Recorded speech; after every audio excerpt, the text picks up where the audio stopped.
Добрый день, коллеги, добрый день. Good afternoon, dear colleagues, friends. Let's begin this session.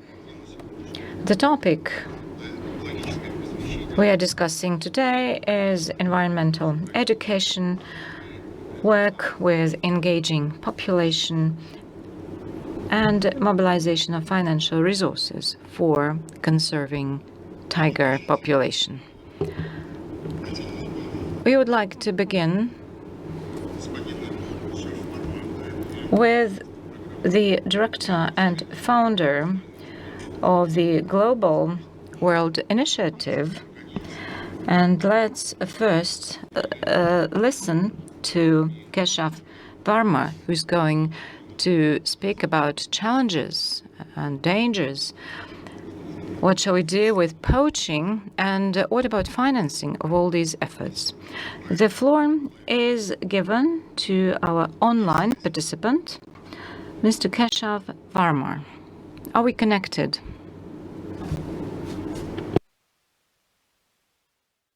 Good afternoon. Well, good afternoon, Your Excellency, Mr. Chuychenko, Honorable Minister of Justice, the other excellencies on the dais. I would like to present compliments from the Global Tiger Initiative and from the President of the initiative, Mr. Zelik. Today's event at Vladivostok takes me back to the grand event at St. Petersburg in 2010, which I was organized from the side of the World Bank at that time. It was a historic occasion, and it was hosted jointly by the World Bank President and Mr. Putin. And it gave a profile, a very high profile to tigers in the wild across the world. The St. Petersburg Declaration actually had downstream impacts in terms of tougher laws, many more national parks, enhancing country budgets, and international financial institutions coming together to give $270 million for tiger conservation. Ladies and gentlemen, 12 years have passed, and the status needs a critical review and reflection and a differentiated strategy. India, Nepal, Bhutan, and Bangladesh, tigers' population has stabilized and showed impressive increase. Russia has shown tremendous progress with over 750 tigers in the wild. They have virtually been able to double the number of tigers that was assured at St. Petersburg. China is moving forward, and Indonesia appears stable. This is all due to scientific management and a strong political will. Mr. Putin and Mr. Modi have demonstrated great leadership and commitment towards conservation, and results are there to see. Of course, the issue of habitat loss and poaching has to be addressed urgently. The situation in Southeast Asia can best be described as grim. Cambodia, Laos, and Vietnam, tigers have gone extinct. And Myanmar has a dwindling population on the brink of imminent extinction. Both Thailand and Malaysia have lost half their tigers to poachers. This region requires a very focused approach, and I shall come to it. In terms of resources, things have actually deteriorated. The 210 gap analysis at the time of St. Petersburg summit showed an annual deficit of $66 million, which has now increased to $138 million, and only with regard to protection. National budgets are down, and despite COVID, conservation remains a low priority in both the developed and developing countries. This is rather ironical. Illegal trade is intense. Regional institutions such as South Asia WEN and East Asia Wildlife Enforcement Network have died a natural death, and tiger farms are mushrooming in China, Laos, Vietnam, and Myanmar. Wet markets are back in business. The demand for tiger parts and derivatives is fueling poaching. So where do we go from here? Let me recommend some concrete ideas as we move forward. The next 3 to 5 years are critical. Tiger range countries have to take the declaration very seriously and create a task force under their respective prime ministers to oversee implementation. Both GTI and GTF can convene tiger range country partners every 2 years to review the status of the Vladivostok Declaration. Tiger range countries must commit to fully resourcing the tiger conservation through their national budgets and ensuring boots on the ground. There are not enough people in the front line in Southeast Asia, and in most of the countries, there is not enough budget to really resource people in the front line. So that has left a huge gap, and tiger parks are unprotected. A sharply focused Southeast Asia strategy to prevent the slide towards any further extinction is needed. So we concentrate on Myanmar, Thailand, Malaysia, and Indonesia. Why I'm saying this, that there is a deterioration taking place, and at the right time, if an intervention is made, things would change. Malaysia has proactively come forward under their Honorable Prime Minister and has taken very strong action in this regard. The region needs an infusion of $100 million for the next 5 years. For this, my proposal is that the tiger range countries, ministers and others who are attending it, write a joint communication to Global Environment Facility and international financial institutions to bridge the gap in resources. CITES need to be reformed to support tiger conservation in the wild. They have a very political approach to conservation and have been largely ineffective. I'm sorry to say that. I'm saying it in an open forum, this thing. I've experienced it since 2010, the sheer politics around tiger conservation, and it has been rather ineffective. Wherever there are tiger farms, tigers in the wild have gone extinct. So there is no logic, there is no economic logic to have tiger farms and to say that they actually prevent poaching and illegal trade. Actually, as I said, wherever there are tiger farms, tigers in the wild have gone extinct. Tiger farms have to be phased out. Actually, what is needed is a white paper on the status of tiger farms. This should be done in the next 1 year, and all tiger range countries and conservation partners must cooperate, because tiger farms, as long as they continue, would continue to stoke the market. Now, the next things I'm talking about is communication. We must position tiger not only as the iconic symbol of environmental sustainability, but also as an indicator of economic growth. We have seen that tiger conservation and tiger parks, national parks, are the engines of economic growth. They give a lot of employment, livelihoods to people, and therefore we have to position tiger parks as not only an environmentally sustainable thing, but also an indicator of economic growth. I would really request Honorable Minister to consider this.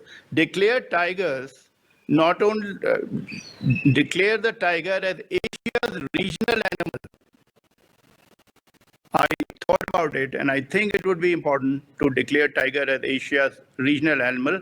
After all, tigers once represented the tiger economy of East Asia, the symbol of the vitality and resurgence of this region. Bring in economists, to infuse the value of ecosystem services in the growth agenda.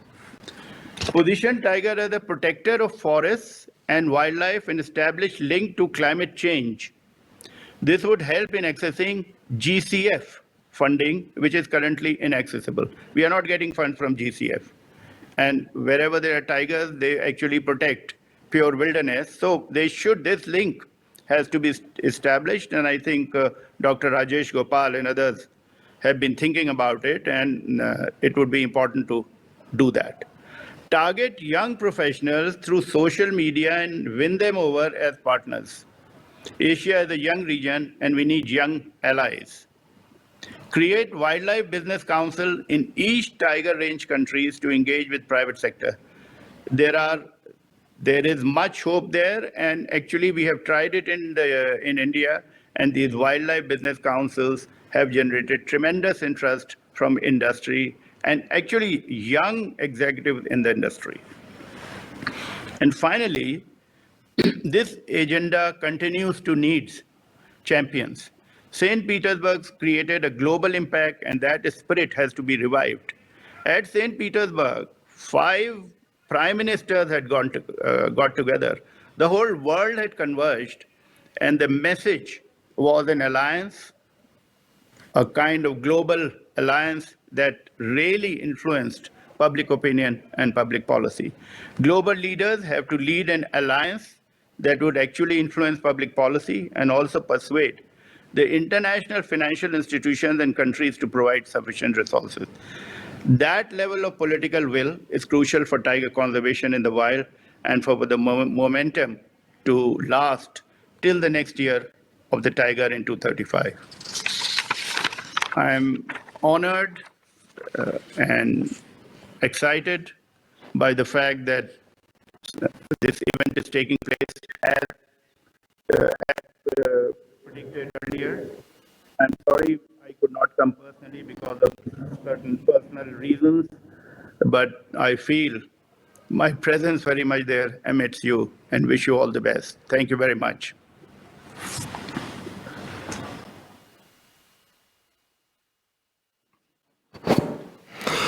Спасибо большое, господин директор. Thank you very much, Mr. Director. Can we ask a question? Do we have time for a question? I have one question. Right, what about tiger farms? This is an important question. Sergei Armeliev may correct me. Several years ago, we had a survey of various materials made from tigers, and we compared them with bovine products. And the result was that biologically and on the basis of protein, those tiger-based materials, they don't guarantee any, special effects people discuss in some countries. So could you hear the interpretation, Mr.? And in line with that, so I have a question. Maybe we should follow these findings, and maybe we should put a ban on growing tigers in captivity. Maybe we should ban those tiger farms, because these animals, they are in the Red Book. Because in such a way, if there are farms, if there's a market for all these materials, so this might cause this poaching. There's this interest in these animals, and among lay people, there might be an idea that this is very important and they need that. And there are all these ideas that wild tigers, their materials are more wholesome than of tigers in captivity. Your Excellency, you have actually said all that needs to be said here. The demand for tiger derivatives and parts comes from the tradition of Chinese medicine. They believe that it is healthy or it kind of decongests the blood system, it makes your bones stronger. But there is no medical evidence to it. And efforts have been made to really convince people, but there is no effort from the country. None of the countries, whether it is Vietnam, China, Laos, Cambodia, or probably even Myanmar, actually have worked on really erasing demand for tiger parts. And it's very unfortunate because if this demand exists and the demand for tiger wine exists and products exist, then there will be a continuous fillip to poaching and illegal trade because the people who want to have these tiger derivatives want it from wild tigers. Soon they'll come and say that, this tiger, which is a caged tiger, is not as effective, and therefore we should get this tigers out there from nature, which will be more potent. So I completely agree, sir, that we have to stop this tiger farms and formulate a strategy along with that. There's no point in dodging this issue all the time. This issue gets dodged and goes into, it may get out of declaration because we had put it in the declaration draft. But there's no point in dodging it because this is actually, it is surviving because extremely profitable, sir. It is like illegal drug and arms. They're the kind of profitability. So people are launching joint ventures in tiger farms, and the wet market is back in spite of COVID. So I hope at this summit and under your leadership, sir, there would be some concrete steps to phase out tiger parks, and we must bring China and Vietnam, everybody together in working together on this. This is this growing tigers in captivity. Even in the US, for instance, it is a practice to have tigers in captivity. They are not being used for commercial purposes, but there are, say, more than 6,000 tigers in captivity in US itself. And there is much opposition, public opposition to it. So both ends have to be taken care of. And I hope a very, very, meaningful strategy with the help of GTF, with the help of GTI, with the help of technical people and the countries which are having tiger farms, it should be developed. And I'm also in favor that we must commission a status paper on tiger farms. Thank you, sir. Спасибо большое. Thank you very much. Well, colleagues, we continue, and now I would like